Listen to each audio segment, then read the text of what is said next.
Hello friends, कैसे हैं आप सब। आई होप सब अच्छे ही होगी। फ्रेंड्स, आज से हम मैथ्स पढ़ना स्टार्ट करते हैं। हमारे मैथ का पहला टॉपिक है नंबर सिस्टम। फ्रेंड्स, ऐसे ही हम धीरे धीरे मैथ के सारे टॉपिक को कवर कर लेंगे। आज हम पढ़ेंगे नंबर सिस्टम। पहले मैं आपको नंबर सिस्टम के बारे में कुछ बेसिक चीज़ें बता देती हूँ, उसके बाद हम क्वेश्चन पर आएंगे। Okay friends.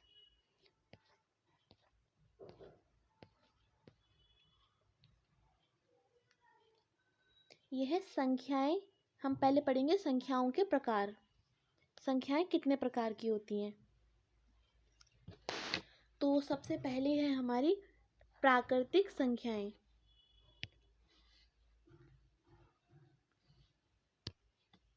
प्राकृतिक संख्याएं किसे कहते हैं? जिन संख्याओं का प्रयोग हम वस्तुओं को गिनने के लिए करते हैं उन्हें प्राकृतिक संख्याएं कहते हैं, जैसे कि 1, 2, 3, 4, 5 इत्यादि। ये हो गई हमारी फ्रेंड्स प्राकृतिक संख्याएं। और जैसे कि नोट में लिखा है शून्य। शून्य प्राकृतिक संख्या नहीं है, क्योंकि हम 1 से गिनना शुरू करते हैं। ओके फ्रेंड्स, शून्य को हम प्राकृतिक संख्याओं में नहीं जोड़ते। प्राकृतिक संख्याएं हमारी 1 से शुरू होती हैं। उसके बाद आती हैं पूर्ण संख्याएं। पूर्ण संख्याएं प्राकृतिक संख्याओं में शून्य को सम्मिलित करने पर प्राप्त संख्याएं पूर्ण संख्याएं कहलाती हैं। फ्रेंड्स, यहाँ पे एक मिस्टेक हो गई है। यहाँ पे 0 के बाद 1 आएगा, देन कोमा 2। तो प्राकृतिक संख्याओं के आगे ही ज़ीरो लगा देंगे तो वो हमारी पूर्ण संख्याएं बन जाएंगी। जैसे लिखा है प्राकृतिक संख्याओं में शून्य संख्या को सम्मिलित करने पर प्राप्त संख्याएं पूर्ण संख्याएं कहलाती हैं। ओके फ्रेंड्स, अब है नेक्स्ट सम संख्याएं। ऐसी प्राकृतिक संख्याएं जो 2 से पूर्णतः विभाजित हो जाएं उन्हें सम संख्याएं कहते हैं, जैसे कि 2, 4, 6, 8 इत्यादि। नेक्स्ट है हमारी विषम संख्याएं। ऐसी प्राकृतिक संख्याएं जो 2 से पूर्णतः विभाजित ना हो, जो 2 से कट जाएं वो सम संख्याएं, और जो 2 से ना कटे वो विषम संख्याएं कहलाती हैं। ऐसी प्राकृतिक संख्याएं जो 2 से पूर्णतः विभाजित ना हो अथवा किसी संख्या को 2 से विभाजित करने पर, ये शेष गलत लिखा है, शेष 1 बचे तो ऐसी संख्याओं को विषम संख्याएं कहते हैं। फ्रेंड्स, कुछ ये टाइपिंग एरर है, कोई बात नहीं, बट विषम संख्याएं कहते हैं, जैसे कि 1, 3, 5, 7, 9 इत्यादि। नेक्स्ट है हमारी पूर्णांक, इंटीजर्स। प्राकृतिक संख्याओं में शून्य तथा ऋणात्मक संख्याओं को भी सम्मिलित करने पर प्राप्त संख्याएं पूर्णांक कहलाती हैं। तो प्राकृतिक संख्याएं, उसमें क्या होता है, शून्य तथा ऋणात्मक संख्याएं। यहाँ से देखिए फ्रेंड्स, हमारी प्राकृतिक संख्याएं शुरू हो रही हैं, उसमें क्या ऐड हुआ है, शून्य ऐड हुआ है और हमारे नेगेटिव वाले नंबर्स ऐड हुए हैं। तो ये सब जब मिल जाएंगे तो वो कहलाते हैं हमारे पूर्णांक। यहाँ पर एक नोट लिखा है, शून्य ना तो धनात्मक है और ना ही ऋणात्मक। शून्य हमारा ना तो धनात्मक होता है ना ही ऋणात्मक होता है। आगे पढ़ते हैं। अभाज्य संख्याएं, प्राइम नंबर्स। 1 से बड़ी ऐसी प्राकृतिक संख्याएं जो स्वयं 1 के अलावा किसी अन्य संख्या से विभाजित नहीं होती, अभाज्य संख्याएं कहलाती हैं। 1 से बड़ी अभाज्य संख्याओं में फ्रेंड्स 1 ऐड नहीं होगा। 1 से बड़ी प्राकृतिक संख्याएं, 1 से बड़ी प्राकृतिक संख्याएं हमारी 2 से शुरू होती हैं, 2, 3, 4, 5, 2, 3, 5, 11 इस टाइप से। 1 से बड़ी प्राकृतिक संख्याएं जो स्वयं 1 से कटे या उसके अलावा किसी अन्य संख्या से विभाजित नहीं होती, अभाज्य संख्याएं कहलाती हैं। जैसे कि 2, 2 हमारा या तो 1 से कटता है या फिर 2 या फिर खुद 2 से कटता है, तो इसलिए 2 हमारा प्राइम नंबर है। ऐसे ही 3, 5, 7, 11। जैसे कि हमने मान लिया 4, 4 प्राइम नंबर क्यों नहीं है? क्योंकि 4 1 से तो कटता है, लेकिन 4 1 के अलावा 2 से भी कटता है, इसलिए 4 हमारा प्राइम नंबर नहीं है। नेक्स्ट है हमारे पास भाज्य संख्याएं। ऐसी प्राकृतिक संख्याएं जो स्वयं और एक के अतिरिक्त अन्य किसी कम से कम एक संख्या से विभाजित हो जाती है, अर्थात जिसके 2 से अधिक भाजक हों, भाज्य संख्याएं कहलाती हैं।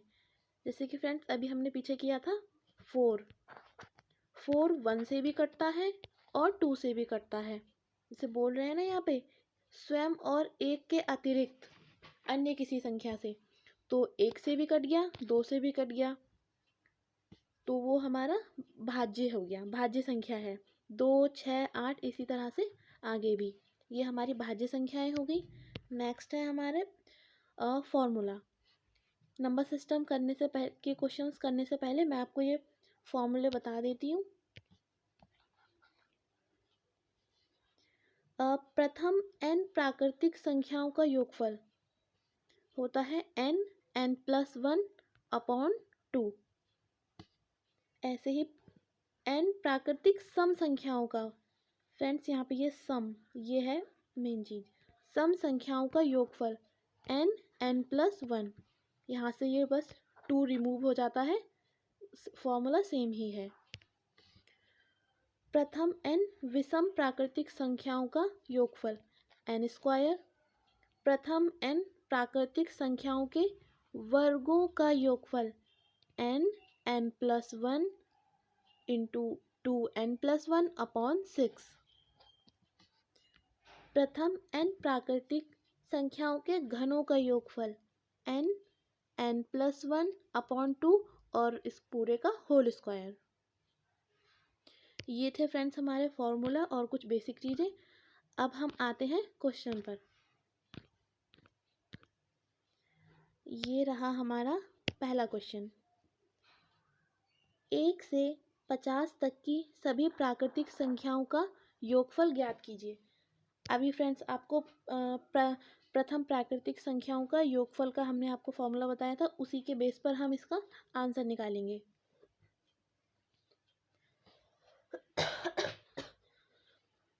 एक से 50 तक की सभी प्राकृतिक संख्याओं का योग 1 + 2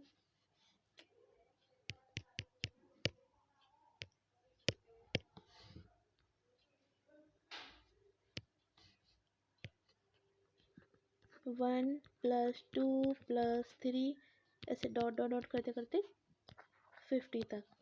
तो फ्रेंड्स यहाँ पे हमारे पास n इक्वल है 50 और फॉर्मूला था हमारा n, n+1 अपॉन 2, जो हम यहाँ पे अप्लाई करेंगे। n है हमारे पास 50 इंटू 50 में 1 ऐड करेंगे तो 51 अपॉन 2, 2 से कटा 25 टाइम्स और 25 इंटू 51 इक्वल आएगा हमारा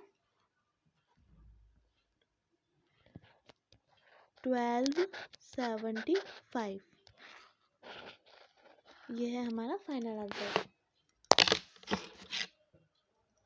ऑप्शन बी।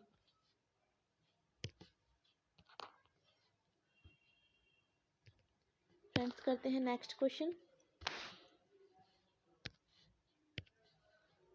1 से 200 तक की सभी सम संख्याओं का योग ज्ञात कीजिए।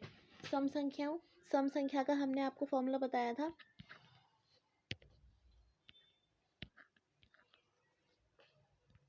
n,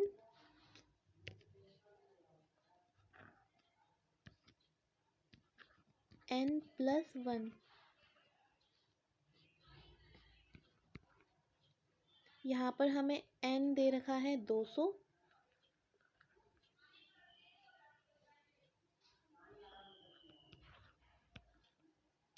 इंटू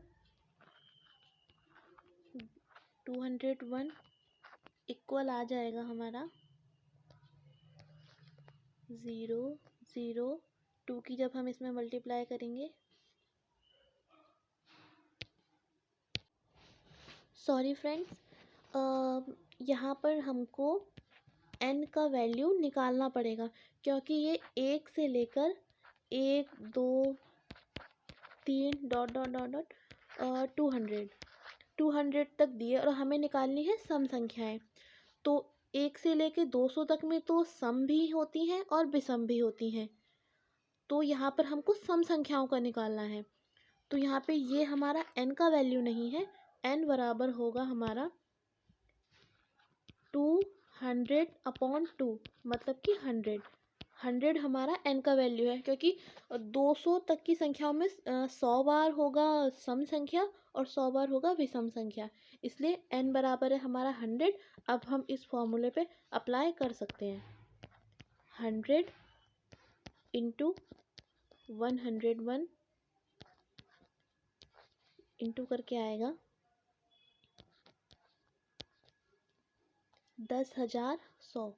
ये हमारा फाइनल आंसर है, ऑप्शन सी। चलते हैं नेक्स्ट क्वेश्चन पे।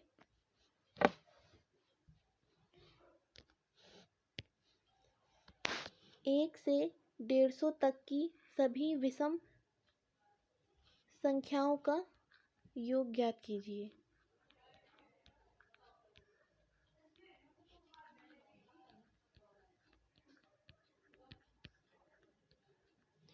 सभी विषम संख्याओं का योग ज्ञात कीजिए। सेम क्वेश्चन है फ्रेंड्स, यहाँ पर भी हमको विषम संख्याओं का फॉर्मूला था n स्क्वायर।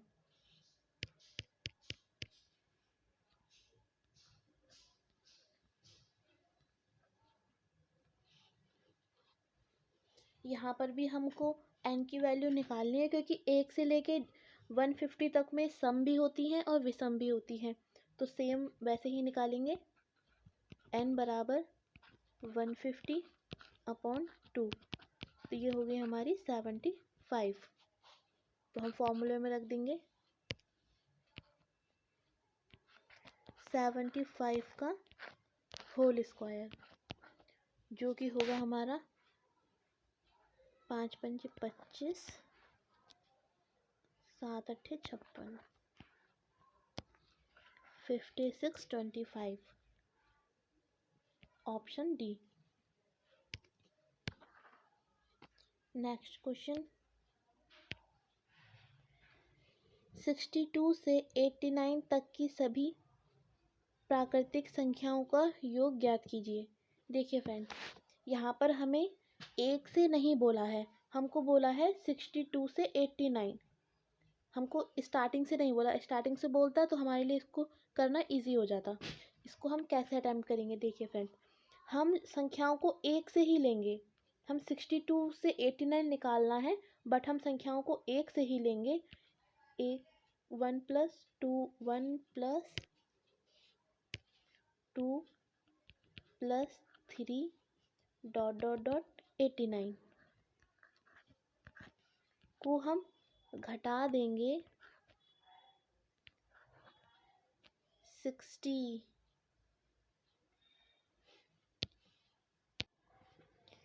1 से लेके 89 तक की संख्याओं का निकालेंगे, और तो जो 1 से लेकर 1 2 3 डॉट डॉट डॉट 61 तक की संख्याओं को अगर हम घटा देंगे तो हमारी 62 से लेकर 89 तक की संख्याएं निकल के आ जाएंगी। टोटल में से हमने 62 की पीछे वाली संख्याओं को हटा दिया, हमारे पास क्या बचा, अब 62 से 89 तक की संख्याएं बची जो हमारी निकल कर आ जाएंगी। तो वही सेम फॉर्मूला लगाएंगे हम, 1 से लेके 89 तक की संख्याओं का योगफल n+1/2। तो यहाँ पर n की वैल्यू दे रखी है हमारी 89 इंटू 89 प्लस 1 मतलब कि 90 अपॉन 2 माइनस सेम वही फॉर्मूला यहाँ भी अप्लाई करेंगे 61 इंटू 62 अपॉन 2। फ्रेंड्स ये कटा हमारा 45 टाइम्स, ऐसे ही ये 2 3 6 2 कम 2, तो हमारा मल्टीप्लाई करके आएगा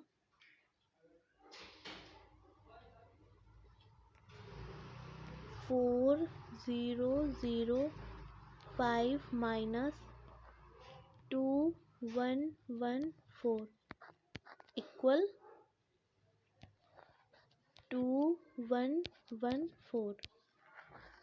ये हमारा इसका फाइनल आंसर है, ऑप्शन ए।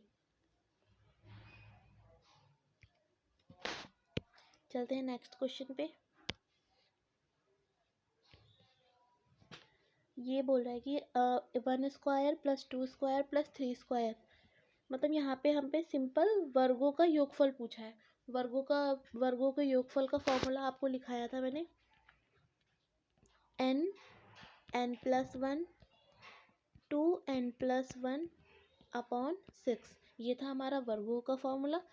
सिंपल इसमें रख देंगे और हमारा आंसर आ जाएगा। यहाँ पर हमको n का वैल्यू दे रखा है 10, तो ये हो जाएगा 10 इंटू 11 इंटू 2n मतलब कि 20 प्लस 1 21 अपॉन 6। ये जाएगा हमारा 2 से 3 टाइम्स, ये 2 से 5 टाइम्स, फिर ये 3 से 7 टाइम्स, सिंपली गुणा करके आ जाएगा 7 पंजे 35 और 11 385, ऑप्शन सी। नेक्स्ट क्वेश्चन, यहाँ पर हमें घनों का फॉर्मूला पूछा, जैसे कि पीछे स्क्वायर का था, सेम यहाँ पर घनों का है। तो घनों का फॉर्मूला लिखाया था आपको n प्लस 1 अपॉन 2 और इस पूरे का होल स्क्वायर। यहाँ पर भी हमें n की वैल्यू 10 ही दे रखी है, सिंपल रख देंगे 10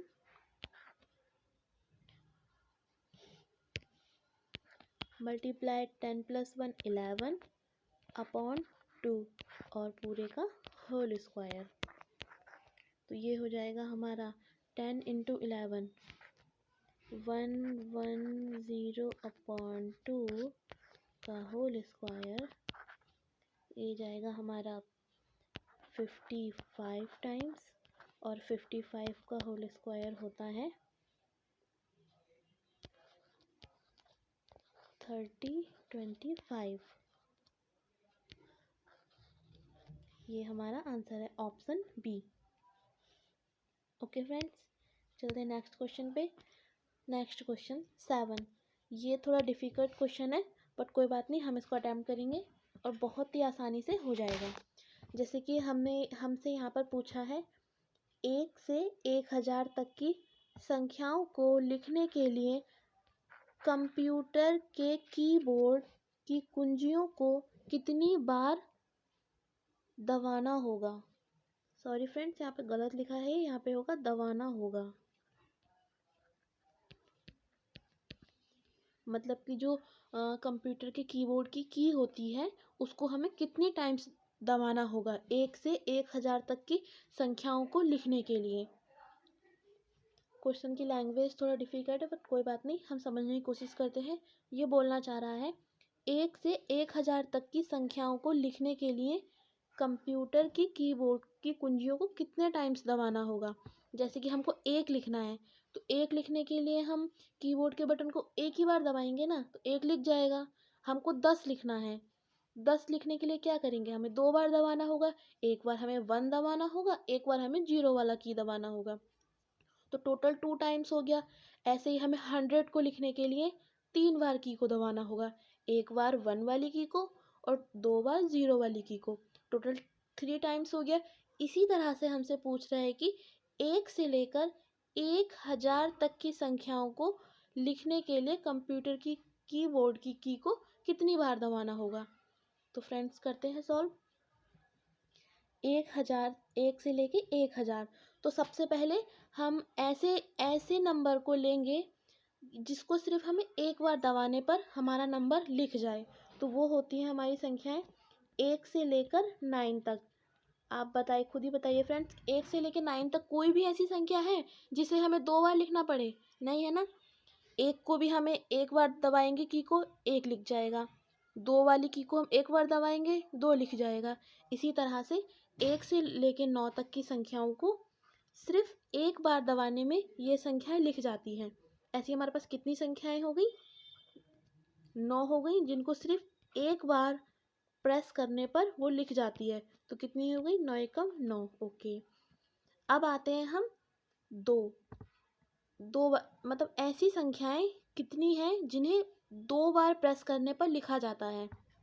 जैसे कि फ्रेंड्स 10 को लिखने के लिए हम 2 की को प्रेस करेंगे, एक 1 और एक 0। ऐसे ही तो ये हो जाएगा हमारा 10 से लेकर 99। 10 से लेकर 99 तक की संख्याएं ऐसी हैं जिन्हें 2 बार प्रेस करेंगे तभी वो लिखी जाएंगी। तो ये कितनी संख्याएं हैं 10 से लेकर 99 तक?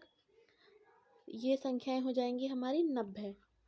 10 से लेकर 99 तक की संख्याओं को जोड़ेंगे तो 90 कितनी बार दबाने पर लिखी जाती है? 2 बार दबाने पर। तो ये हो गई टोटल हमारी 180। ऐसे ही अब लेते हैं हम 3 बार प्रेस करने पर जो संख्याएं लिखी जाएंगी। 100 संख्या हम 3 बार प्रेस करेंगे की को तब लिखी जाएगी। एक बार 1 को प्रेस करेंगे, 2 बार 0 को प्रेस करेंगे तो हमारा 100 लिख जाएगा। ऐसे ही कितनी संख्याएं हैं? 999 999 तक की संख्याएं हैं। तो 100 से लेके 999 तक की संख्याएं हैं 900। 100 से लेके 999 तक की संख्याओं को जोड़ेंगे तो आएगा 900। मतलब बैक वाली संख्याओं को घटाते जाते हैं, इंटू 3। ये हो जाएगा हमारा 2700। अब आते हैं 4 अंक की संख्या जो ओनली 1000 है, क्योंकि 1000 तक ही निकालनी है ना। तो 1000 को लिखने के लिए हमें की को कितनी बार प्रेस करना होगा? संख्या है एक ही, प्रेस करना होगा 4 बार। 1 गुणा 4 4। तो फ्रेंड इस सब को जोड़कर जो आएगा वही हमारा आंसर होगा। तो 9 प्लस 180 प्लस 2700 प्लस 4, ये हो जाएगा हमारा 2893। ये है हमारा आंसर, ऑप्शन सी। बहुत अच्छा क्वेश्चन है फ्रेंड, आप इसको वीडियो को बैक करके दोबारा सुनना, आपको समझ आ जाएगा। ये प्रीवियस ईयर क्वेश्चन है और बहुत पूछे जाने वाला। ओके फ्रेंड्स, चलते हैं नेक्स्ट क्वेश्चन पे।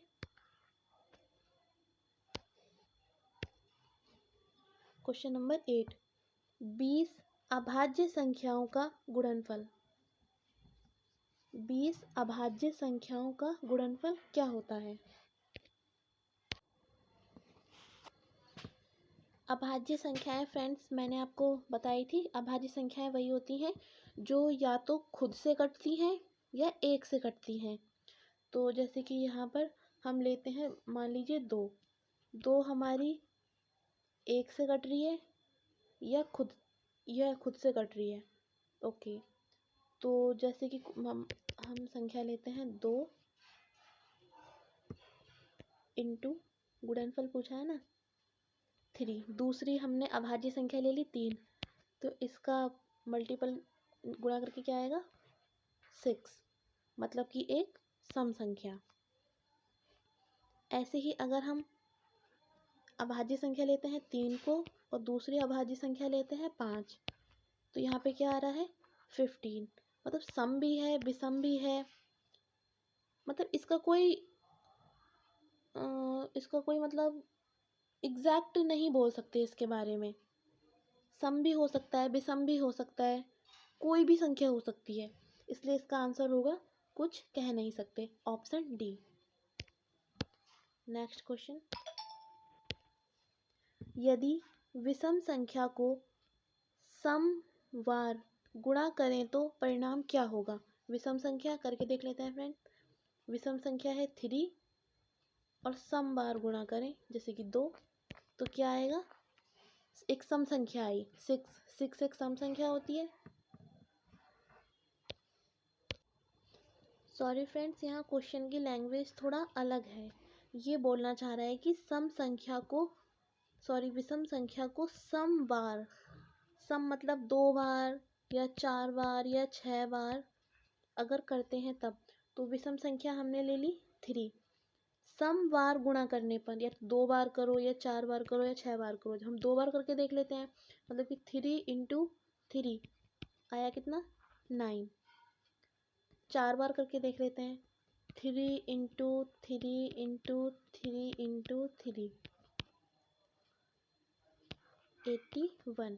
क्या आया? एक विषम संख्या। यहाँ भी एक विषम संख्या, मतलब कहने का अर्थ यह है कि विषम संख्या को अगर समवार गुणा करें, विषम संख्या को अगर समवार गुणा करें तो हमें हमेशा एक विषम संख्या ही प्राप्त होगी।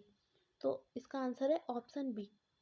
विषम संख्या को अगर समवार गुणा करेंगे, सम से नहीं बोला है, समवार बोला है, तो वो एक विषम संख्या ही प्राप्त होगी। तो ऑप्शन बी। चलते हैं नेक्स्ट क्वेश्चन पे। नेक्स्ट क्वेश्चन है हमारा, यदि 1 से 100 तक की सभी प्राकृतिक संख्याओं को लिखा जाए तो अंक 2 कितनी बार आएगा? फ्रेंड्स, ये एक बहुत अच्छा और बहुत ही पूछा जाने वाला क्वेश्चन है। इसे सॉल्व करते हैं। यदि 1 से 100 तक की सभी प्राकृतिक संख्याओं को लिखा जाए तो अंक 2 कितनी बार आएगा? जैसे कि 1 2 3 4, जैसे 2 आता है हमारा 2 में, 12 में, 22 में, ऐसे ही पूछ रहा है कि कितनी बार। एक क्वेश्चन होता है फ्रेंड्स कि 2 कितनी बार आएगा, और एक क्वेश्चन होता है कि कितनी संख्याओं में आएगा। तो इन दोनों बातों में अंतर है, लेकिन अभी हमसे कितनी बार पूछा है तो वो हम कर देते हैं।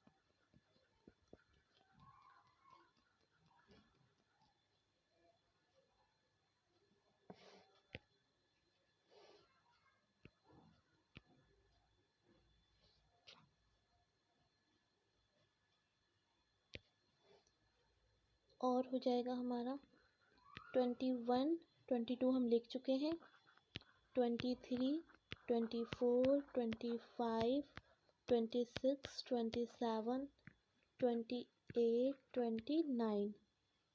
ओके फ्रेंड्स, तो ये हो जाएगा हमारा कितनी बार? 1 2 3 4 5 6 7 8 9 10 11 12 13 14 15 16 17 18 19 20। ये है हमारा टोटल 20 टाइम्स। यहाँ पर मैंने आपको फर्स्ट क्वेश्चन है इसलिए सारा लिख के दिखा दिया है, वरना इसका डायरेक्ट 20 ही आंसर होता है। हमसे पूछा कितनी बार आएगा 2, तब आएगा 20 टाइम्स। अगर फ्रेंड्स हमें बोलता कि कितनी संख्याओं में आएगा, तो हम -1 कर देते हैं, मतलब कि 19, क्योंकि जो ये 22 है ना, यहाँ पे 2 बार काउंट हो रहा है 2। लेकिन अगर वो बोलता है कितनी संख्याओं में आएगा, तो संख्या तो ये एक ही मानी जाएगी, तो तब हम 2 बार काउंट नहीं करते, 1 बार काउंट करते हैं, इसलिए तब इसका आंसर होता है 19। अभी हमसे कितनी बार पूछा है तो वो हो जाएगा 20। ओके फ्रेंड्स, चलते हैं नेक्स्ट क्वेश्चन पे। यदि 1 से 100 तक की सभी प्राकृतिक संख्याओं को लिखा जाए तो 0 कितनी बार आएगा? फ्रेंड्स यहाँ पे हमसे 0 की संख्या पूछी है, पीछे हमसे 2 की संख्या पूछी थी, और जैसे मतलब पीछे वाले क्वेश्चन में ही यहाँ पर 2 पूछा था। इसके अलावा अगर हमसे 3, 4, 5 या 9 तक कोई भी संख्या पूछता है तो उसका आंसर हमारा 20 ही होगा। Okay, next question.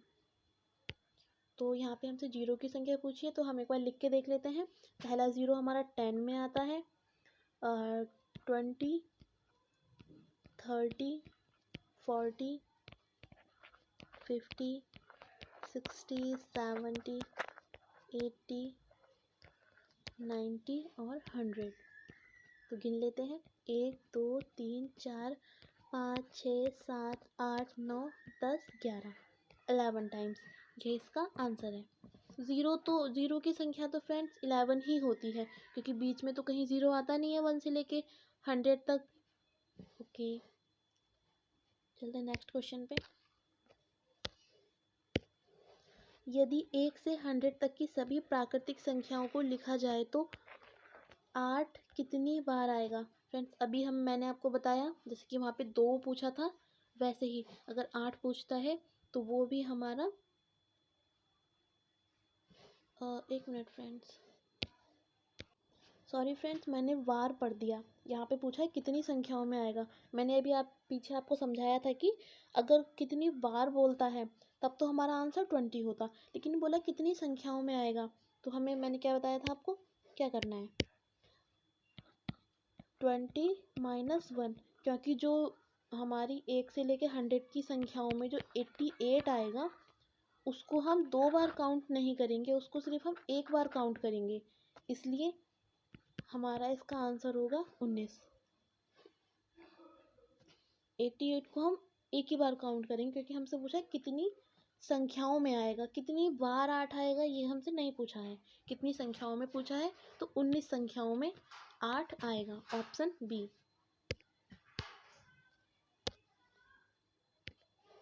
यदि किसी संख्या को 145 से भाग दें तो शेषफल, ये गलत लिखा है, शेषफल 58 बचता है। यदि उसी संख्या को 29 से भाग दें तो शेष क्या होगा? तो बहुत इजी है फ्रेंड्स, इस क्वेश्चन में पूछा है 145 से भाग दे तो 58 बचता है, तो सिंपली हमको क्या करना होता है, जो ये हमारा 58 है इसी को हमें 29 से भाग देना होता है। तो ये 29 से सिंपल इसी को हम भाग दे देंगे। ये फ्रेंड्स हमारा पूरा चला गया, 29 दूनी 58, तो ये तो हमारा पूरा टाइम चलेगा, मतलब यहाँ पे हमारा कोई भी शेषफल नहीं बचा, शेषफल 0 बचा, तो option A is the right answer. Next question. एक संख्या को 204 से भाग देने पर शेषफल 60 आता है, शेषफल ज्ञात करें जब उसी संख्या को 34 से भाग दे। सेम प्रीवियस क्वेश्चन जैसा ही है, तो यहाँ पर जो हमारा 60 है इसको हम 34 से भाग देंगे। 34 को फ्रेंड्स अगर 2 टाइम्स मल्टीप्लाई करते हैं तो आता है 68, जो कि हमारा 60 से ज़्यादा है, तो हम इसको 2 टाइम्स ना जाके 1 टाइम्स ही जाएंगे।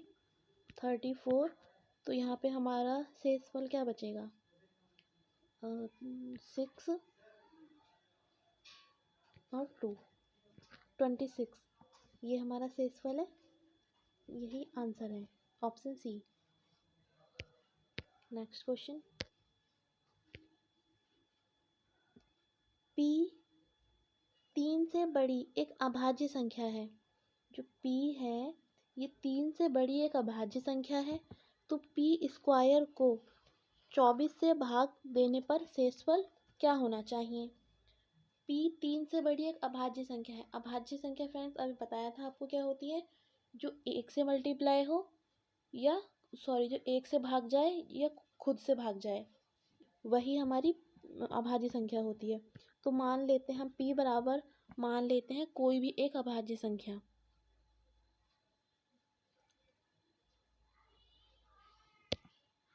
यहाँ पर हम अभाज्य संख्या 5 p की वैल्यू 5 मान लेते हैं। कोई भी हम अभाज्य संख्या मान सकते हैं।